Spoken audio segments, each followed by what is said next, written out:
All right. Hello, everyone. Welcome back to another review. The game we're reviewing today is 007 First Light. This is a game that I've been waiting for ever since it got announced, because it was made by the same developers who made Hitman, and I am a massive Hitman fan. I used to be completely addicted to the game. I love Hitman, so I was definitely going to check out what else the developers were cooking. And yeah, game's out.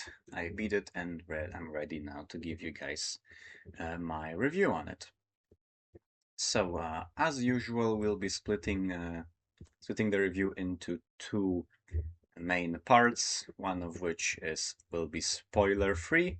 The other will include spoilers, and then each one of those parts will also be uh, separated into four subparts concerning gameplay, visuals, story, and soundtrack. Same way I always do in my reviews. So, we're starting the spoiler-free part right now. You're already seeing gameplay from Apex Legends. I don't know what to put here. I guess Hitman probably would have been a better game to put here for the background gameplay, but I don't have Hitman installed anymore. Mm, so, uh, and I didn't want to install just to record a 20-minute clip, so I just took whatever the hell I had on my console, had some of these random Apex clips, so I thought, whatever, we can just put them in. Anyway, we'll be starting off the review with the gameplay part, so let's get to it. So, the gameplay in 007 First Light is at its core, it's a mix of Hitman and Uncharted. So it does have elements from both of these games, like you have these very Hitman-y sections where you're like in a where you have to fulfill a certain objective, and you can explore around the map and try and find different opportunities and different ways to complete that objective, just like Hitman.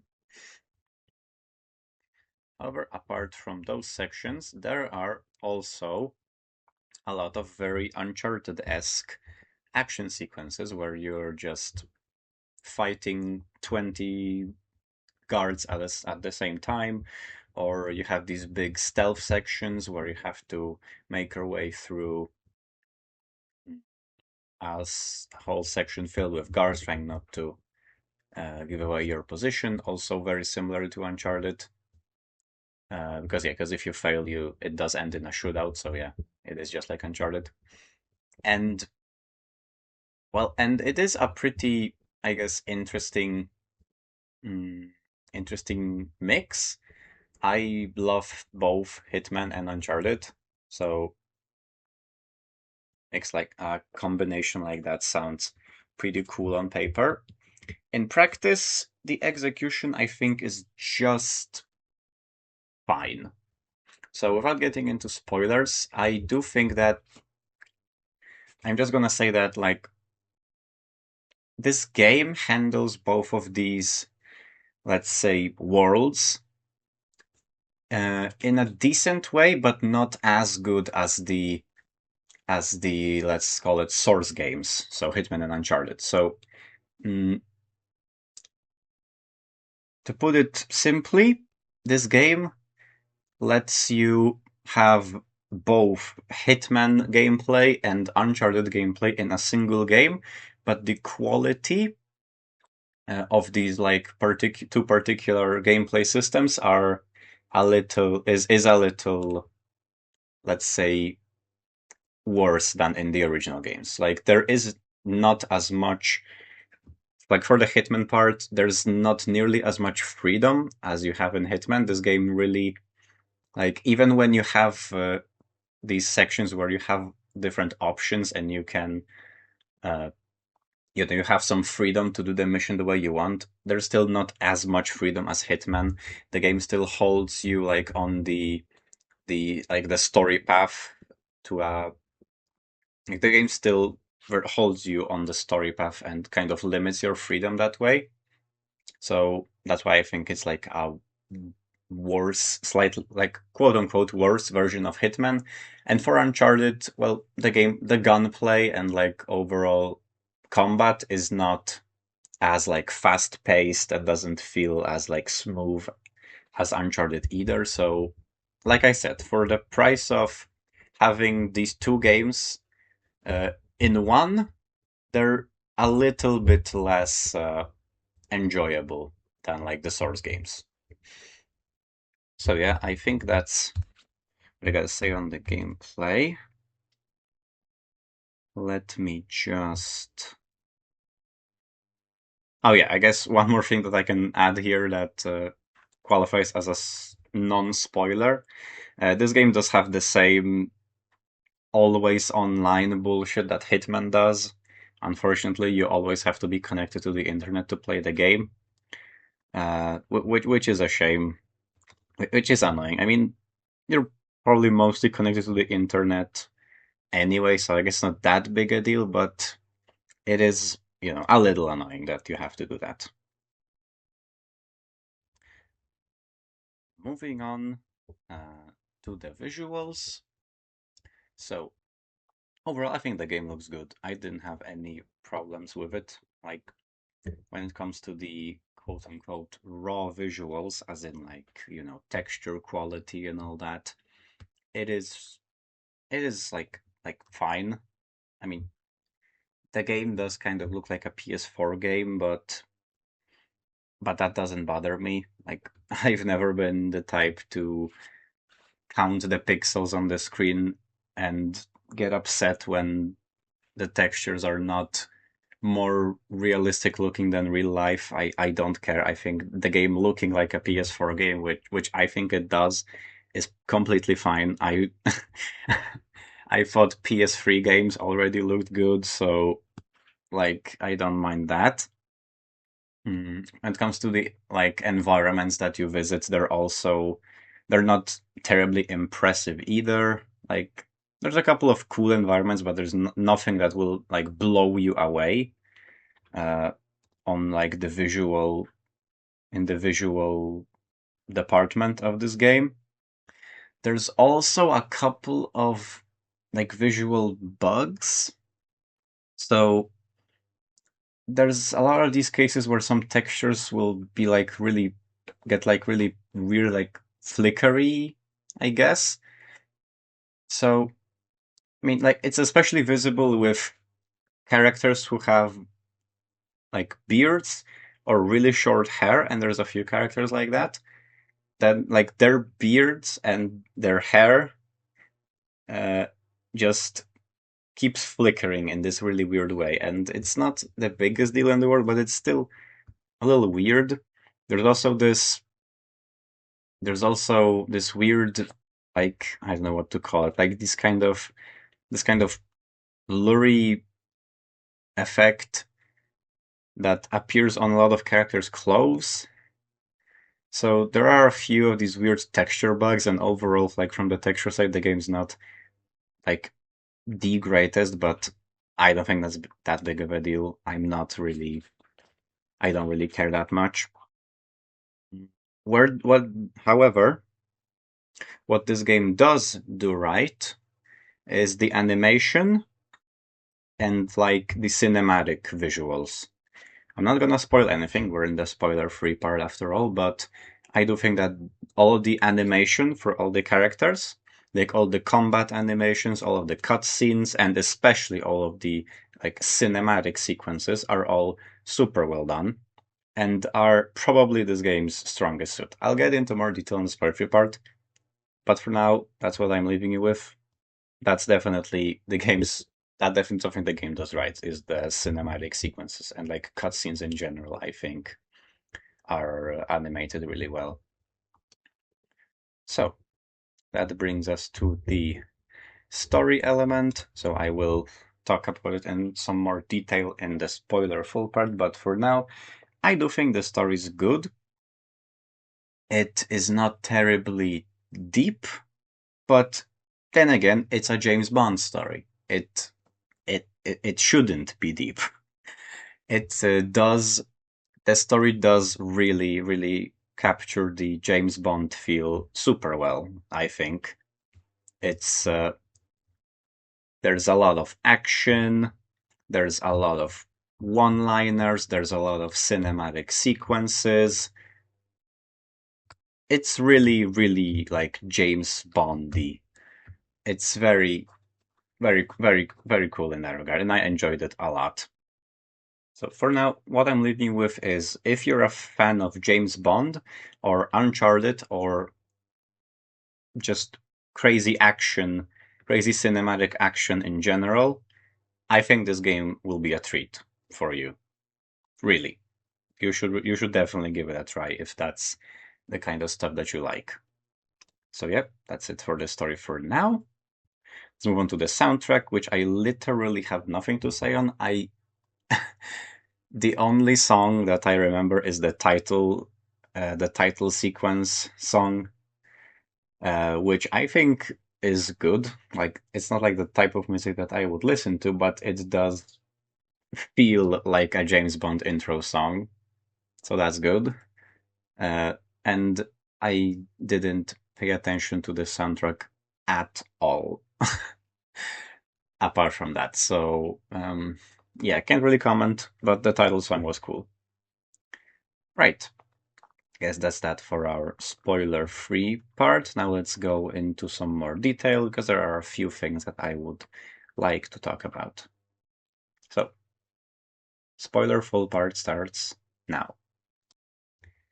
Okay, we are now in spoiler full territory. As you can see, the background gameplay's changed to gameplay of First Light, and I can give you guys some more detailed thoughts on the game. Let's start off with the gameplay. So I've already said that it does combine Hitman and Uncharted elements, but doesn't do them quite as well as those two games do individually, and I'll get into detail about that now. So Forgiven actually kind of already explained it. Mm, you know, Hitman, the whole like I think the reason why Hitman is so incredibly appealing as a game is because of how much freedom it gives you. You can kill any NPC if you want to.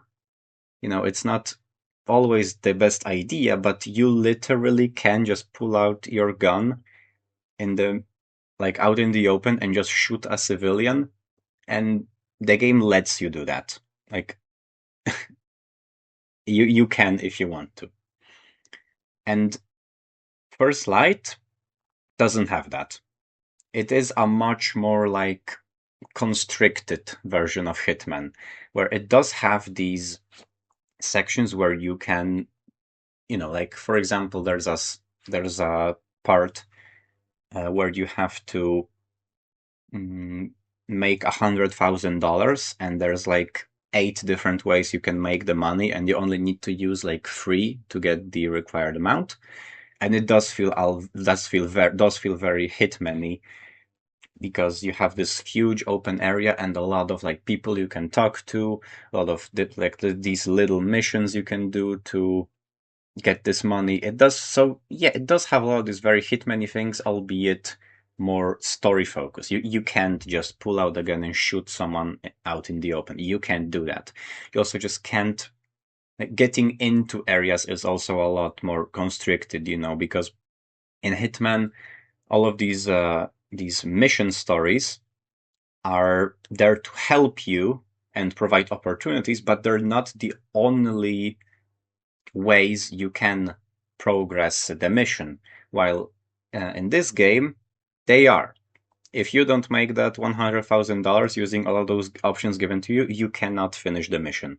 And in Hitman, you have like let's take the Paris mission for example. You have like 8 different mission stories you can do to defeat the targets, but you don't have to use a single one of them. You can just knock out a guard, get into a restricted area, climb up somewhere, take out the target silently. Like it is less like a more streamlined version of Hitman without the freedom, but it is still cool. I'm just saying that if you're like a huge Hitman fan, I think this might bother you. Mm, that the fact that you don't have as much freedom as you did in Hitman. But I still liked it. I think all the different mission stories in this game were still really fun to do, even if sometimes I was upset that I couldn't just do it my way or like alter my route somehow. I had to follow the mission story exactly like the game wanted, basically. I still enjoyed it. They were still fun, especially that sequence with the $100,000. That was one of my favorite sequences in the whole game, actually. Mm. So yeah, that's that. As for the Uncharted part, well, it is just uh, it is just like more clunky than Uncharted. You know, you have a lot of enemies show up, try to fight you, and you have to take them all out, go from cover to cover, change weapons, very Uncharted style, but clunkier. Mostly, like my main issue with the Uncharted part of the game is the covering. For some reason, this game doesn't have like an enter and exit cover button like Uncharted does. Instead, when you walk up to cover, James will like sort of automatically assume the in cover stance, quote unquote, and there is no way to like go close to cover without entering the in cover stance, which does kind of bother me sometimes because like the reason why the in cover option is so useful in Uncharted is because then you can like peek right at the edge of the cover and like wait for a guy to come up and then take him out. And in this game, it's a little harder to do that because since there is no cover button, if you go too far to the left, James will just leave the in cover stance automatically, and then you might get spotted. So it is a bit clunky. And the gameplay, like the gameplay, I mean gunplay is what I meant to say. I'm talking about the gameplay all the time. The gunplay is the gunplay basically just plays the game for you. So like the auto aim in this game is insane. I don't know what it looks like on the hardest difficulty. Maybe it's changed, but on the middle difficulty, which I played on, the game just aims for you. It automatically snaps your aim to enemies' heads or like explosives or overall just stuff that you can shoot at. So it's very very assisted. Which, like I said, maybe on the highest difficulty that's removed. I'm willing to believe that maybe it is, since that's supposed to be like hard. But who knows? I haven't tried the highest difficulty yet. All I know is that on the middle difficulty, the game aims for you, which can be a little annoying for some people because you know when you're aiming your gun, you kind of wanna. Some people just wanna aim on their own and not have the game aim for them. For me, it wasn't that big a deal. Like it was. I'm terrible at aiming. I've always have been. That's like my biggest gaming weakness. I can't aim for shit. So it was pretty. It was pretty useful that the game would just automatically lock onto enemies' heads for me. Uh, it, I didn't mind it that much, but then again, I know there are some people that will be bothered by that, and that's why I'm mentioning it. Yeah. So, then the last gameplay element that I want to talk about is the melee combat, which is like it's like a discount version of Sifu because this game was clearly inspired by Sifu, or at least that's what it looks like. but it's not nearly as, it doesn't feel nearly as good. So you have like, you can parry enemies' attacks. There are certain attacks that you can't parry and you have to dodge them instead. Then you can counter after a parry or counter after a dodge. You can throw objects at enemies. You can push enemies in certain directions. And when an enemy's stunned, you can just do a finisher on them. So it's a very like sort of, it's like a much clunkier version of Sifu. It's not terrible. Like it is still fun to beat all of those enemies up, especially if you like spam the if you spam the push when you're next to a wall. It's then James will just keep slamming the guy into the wall, and it's really really funny. So while I don't think the melee combat is too deep, it is still fun. Like, and that's overall just a way, just the way I feel about the game in general. That it's not. Probably should have put as a disclaimer at the beginning, but whatever. This game doesn't really offer a lot of deep gameplay, but it offers really good action fun, which is like, yeah, like the main thing. As if I had to sum up the game in one sentence, that would be it. If that's my that's the short version of the review right there. Yeah. So that's it for the gameplay. I think I'm looking at my notes. All right, one more addition I have to make to the gameplay part, which I just realized is in my notes, is I have to mention the boss fights. I think the boss fights in this game are pretty bad. There's 3 boss fights in this game, and they are literally the same thing. All 3 of them. All 3 of these fights are literally just the David fight from The Last of Us, where you have a large room and you have a boss that's trying to hunt you down in this large room, and you have to sneak up on him or use the environment to get him. And all 3 of these boss fights are exactly that. And while I think the David fight worked pretty well for like the vibe of The Last of Us, where it was like scary, it doesn't really work here for this game. It's just kind of annoying, where you have to go around the room and sneak up on the boss for some reason. I like, there's no real explanation as to why you can't just well, for the first boss at least, there's no explanation why you can't just fight him head on. For the other 2 boss fights with Damien, they did introduce this idea that like he's super strong now because he has this crazy suit or like a super soldier serum, but the fight still plays exactly the same. You're walking around trying to sneak up on him, activate these environmental obstacles. I don't think they were fun. And one more thing I have to mention in particular about the final boss fight is why didn't. Okay, you know what? I'll save this for the story part. Now let's move on to the visuals. Like I've already said, the textures in the game are not the best looking, but that's not a problem. I do want to focus more on the actual cinematic visuals that I think are really good. So there are a few really, really cool cinematic sequences that I thought were just great. Most notably the plane sequence. Like that was something else, let me tell you. It like the plane sequence in this game actually is to the level. I actually would go as far to say it is to the level of the Uncharted 3 plane scene.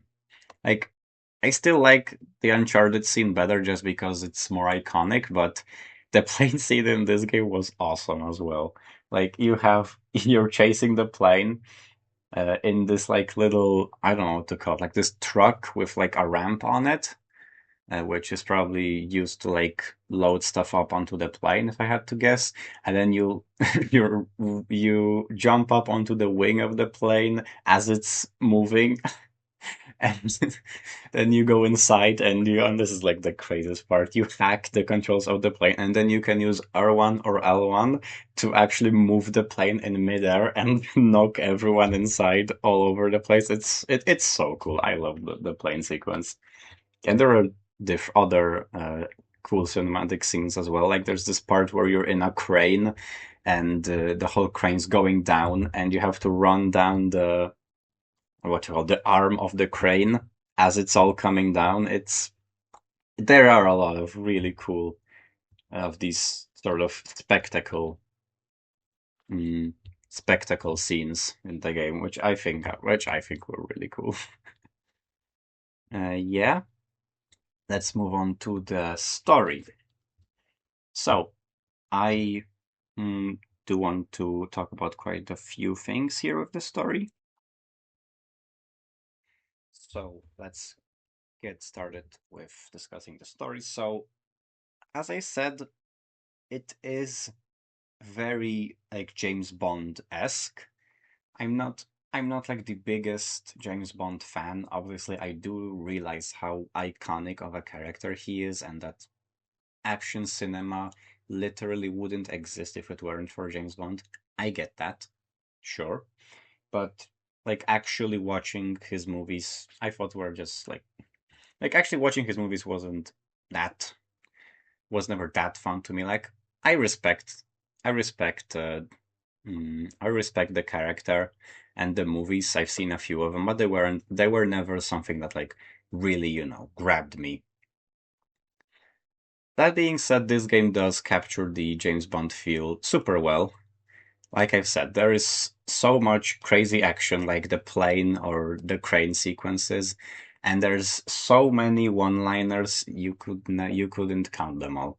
Like whenever you do a silent takedown or you like get through a place stealthily, James will always follow up with a one-liner. You can be sure of that. So yeah, it's very Bondy, and there's also a lot of references.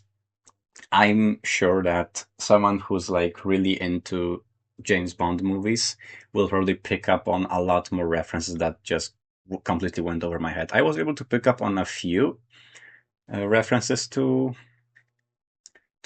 classic Bond movies, but I'm sure there's loads more that went over my head. There's also a lot of references to Hitman, which I appreciate, and I was able to pick up on a lot of a lot of ones that weren't so obvious. There's also references to other like spy movies. So like there was a reference to Kingsman, which is one of my favorite movies of all time. So all of these were really fun to see. And just overall, it's a really just enjoyable action adventure. Like I've already said, it's not too deep. You don't have to take it too seriously. Just you can just sit back and have fun. That's what this game is designed for, I feel like. I know some people would prefer something like deeper, but if you're looking for just a fun action adventure with cool characters, then this game is definitely the way to go. Yeah. I'm also gonna shout out some particular elements, some specific sequences other than the plane. So I really liked the training montage at the start of the game. That was also one of my favorite story moments. So when Bond is joining the MI6, he has to go through a lot of training, and the way the game does it is tries to recreate one of those movie scenes where a character is going through training when there's like this training montage of these little scenes, and I think it does it super well. Like it was such a fun section to play through. I guess some people might call it overwhelming because it throws a lot of mechanics at you really quickly. Like you're driving a car, and then the moment you get to the finish line, you're doing a foot race and you have to jump over obstacles. And then the moment you finish that, you have to fight. You have to fist fight a guy, and the moment you beat him, you have to shoot some targets at the range. So I guess it might be a little overwhelming because it throws all these mechanics at you like that. But let's be real, we've all played video games before. We know how to drive walk and shoot. Like, come on. And it did, and I think it was really fun. It was a really cool sort of way to recreate this famous like training montage trope. The only sort of story complaint that I do have, like real complaint that actually annoyed me, is that the characters in this game don't shut up. I know it's like it's basically a staple of modern gaming at this point that your protagonist has to be talking all the fucking time, and especially when it's James Bond who's just dropping one-liners left and right, no matter what happens. It is still annoying. Like it is like I'm someone who has grown quite used to this constant blabbering in video games. So if I say that something that that a game has characters who talk a lot, I mean it. If you There are certain places where certain moments in the game where if you don't do the objective or don't like progress towards the objective, they will constantly remind you of it, and they will not shut the fuck up. Like, oh my god, I was doing this, and I was getting some of the skill points in one of the earlier missions, and I was like, I was already like defeated all of the enemies, and I just had to get to the exit to progress. But I wanted to look around the environment because I had to find something. Because the skill point required me to find something around the area, and James would just remind me to go do the objective literally every 5 seconds. It was pretty annoying. Let me tell you, it was not the best. I still fucking hear his voice in my head. It was annoying. All right, and here's a follow-up to what I started ranting about in the gameplay part. So this is a nitpick. This is not like at all important, especially in a James Bond story where you're not supposed to think too hard.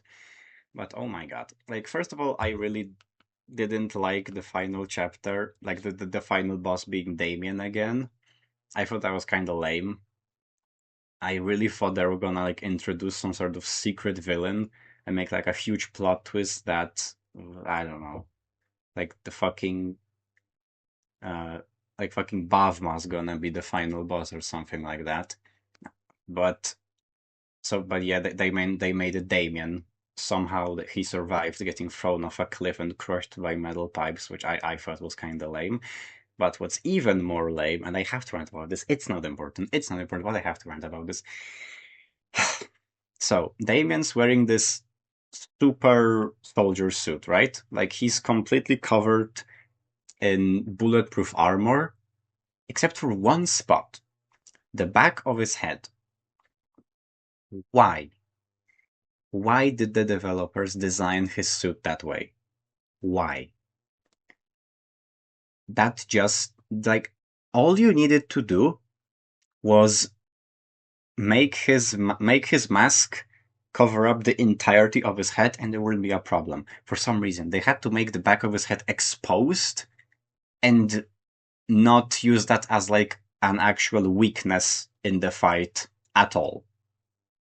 Like there was literally this scene where Damien like closes a gate on James and starts, walking in the opposite direction. James could have literally shot him in the back of the head right then and there. And I know it doesn't matter at all, but it's this tiny detail. This tiny all you had to do was make his mask cover up the back of his head. Problem solved. And now now that for some reason you decided to make the back of his head exposed, you've got idiots like me melting down over it on YouTube. Was this your purpose, developers? Was that intentional? Because goddamn it, that made me mad. Yeah, but I guess that's it for the review. Overall, I did like the game. I don't think it's gonna be for everyone. Like if you're looking for something that has like deep gameplay or a deep story or something like that, you're not gonna find it here. This game is not very deep. It is really standard. And nothing in this game, like gameplay wise, nothing in this game really struck me as original. But it is a super fun action adventure, and I feel like I haven't played this kind of non-serious Uncharted style game in quite a while. So I did like it. Like I really did. I really had a lot of fun with it. Yep, fun game. See you guys whenever I see you. Bye.